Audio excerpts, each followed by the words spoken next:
Hello दोस्तों, अस्सलाम वालेकुम and welcome to my knowledge TV.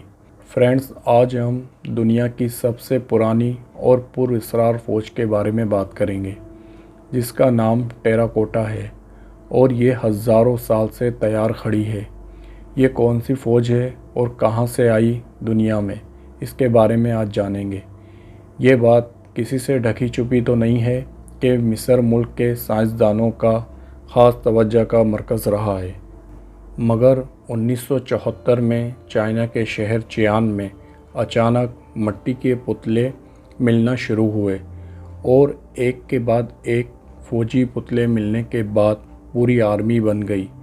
हर एक फ़ौजी का पुतला बहुत बारीकी से बनाया गया था और फिर अचानक ऐसे हज़ारों फ़ौजियों की आर्मी लड़ाई वाले हथियारों के साथ ज़मीन से निकलकर सामने आए। ये दुनिया की सबसे पुरअसरार फ़ौजों में से एक थी। तब से साइंसदान इस राज को जानने की कोशिशें कर रहे हैं। आज इस वीडियो में हम टेराकोटा फ़ौज यानी मिट्टी के पुतलों की बात करेंगे।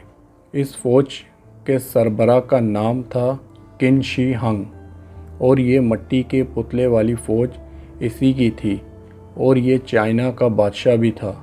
दुनिया का हर इंसान जानता है कि मरने के बाद आखिरत में जन्नत भी है और दोज़ख भी, मगर चाइना के इस बादशाह यानी किन शी हंग ने सोचा कि मौत के बाद जो भी हो उसकी आर्मी उसके साथ ही रहेगी। जब लोगों को बादशाह का मकबरा मिला और इसके साथ साथ कई बड़े कमरों में 8000 से ज़्यादा फ़ौजियों के पुतले भी मिले जो लिबास पहने हुए थे और लड़ाई के लिए भी तैयार खड़े थे। किन शी हंग सन 246 में बादशाह बना था और उस वक्त इसकी उम्र सिर्फ 13 साल थी। अपनी ताकत से इसने पूरे चाइना पर कब्ज़ा हासिल किया था और इस बादशाह ने अपने दौर में कई बड़े काम भी किए थे, जैसे कि वज़न तोल का यूनिवर्सल सिस्टम बनाया और वॉल ऑफ चाइना मतलब दीवार चीन भी इसी बादशाह ने तामीर करवाई थी।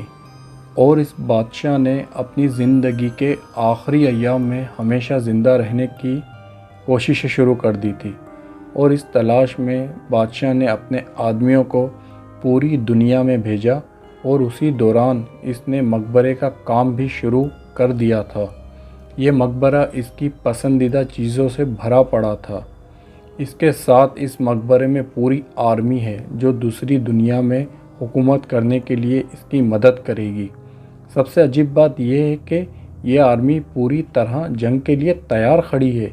ये मकबरा सिर्फ फ़ौजियों से ही नहीं भरा पड़ा, बल्कि इसमें तीर, खंजर, घोड़ा सवार गुलाम और कार सभी मौजूद है।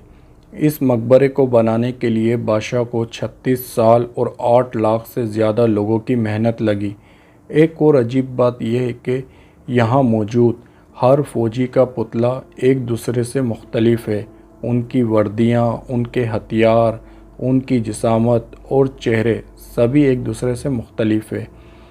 ये बादशाह के हकीकी फ़ौजियों के पुतले हैं। ये पुतले क्यों बनाए गए थे, इस सवाल का जवाब आज तक एक राज ही है। बादशाह का मानना था कि वो मरने के बाद वापस आएगा और फिर से अपने फ़ौजियों के साथ मिलकर चाइना पर कब्ज़ा कर लेगा। पर दोस्तों, ये हम सब जानते हैं कि ये सब कुछ मुमकिन नहीं है और साइंसदान की रिसर्च आज तक इस मकबरे पर भी जारी है।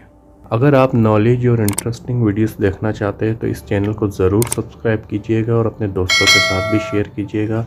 अपना बहुत ख्याल रखिएगा। अल्लाह हाफिज़।